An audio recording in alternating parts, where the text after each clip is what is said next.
Grief has no season, and it certainly doesn't stop for cold weather. A family mourning the hit-and-run loss of their loved one doesn't stop either. 9 News reporter Cole Sullivan shows us why.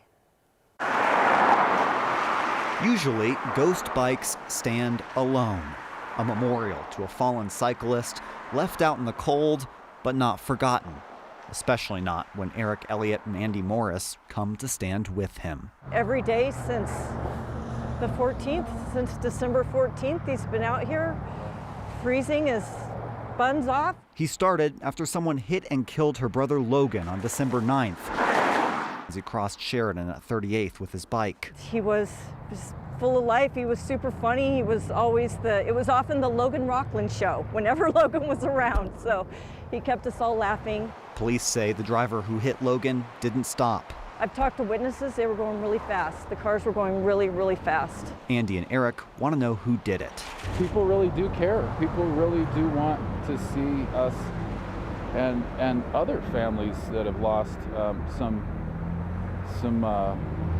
closure and some peace. Peace as the family mourns on what should have been Logan's first anniversary with his wife, who's battling leukemia. I officiated his wedding a year ago today, and now here we are on this corner, and I just miss him so much. They hope a witness will see their message and that others will slow down on the roads. We're not the only ones, and we just want to help and maybe make this intersection a little safer in the process. Until then, they plan to stand here every day, no matter the weather. That day that it was, 6 below zero, he was out here that night. Every day, to make sure Logan isn't alone. We need people to come forward, and my family, we need closure. On Christmas Eve, Logan's wife Hillary got home after receiving stem cell treatment. Logan spent the day he died with her at the hospital. The family plans to have a candlelight vigil for friends and family this Friday evening. It's always so hard to wrap your mind around a hit and run, how somebody could be so selfish, and careless. And then to add the elements to it as well, this family is going through it. They really are, and they're staying out there until they get justice, they say. Okay. Cole, thank you. Let's take a live look outside. It is cold and dreary and foggy. You could barely see out the window this morning, Kathy. I know we had a little snow overnight, but we could get a little more. Yes. Now, this is not the storm that we experienced last week, so everybody's exhaling about that. But we have to watch storms that come into southern Colorado like this very closely. They can create freezing drizzle and ice that coat everything. This is our camera up at the tower at Lookout Mountain. Visibility is poor. There's a layer of ice on the road and on the windshield.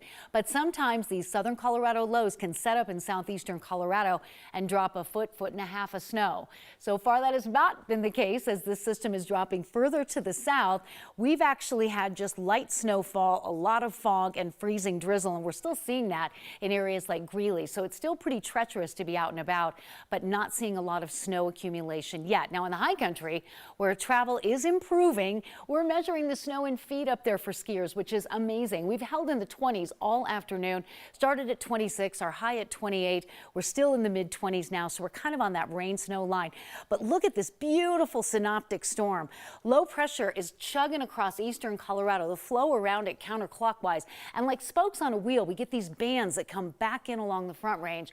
I still think that we have a little bit of light snow possible tonight, more of that freezing rain and potentially fog. So you're looking at that winter weather advisory extended out until 8 tonight because of that.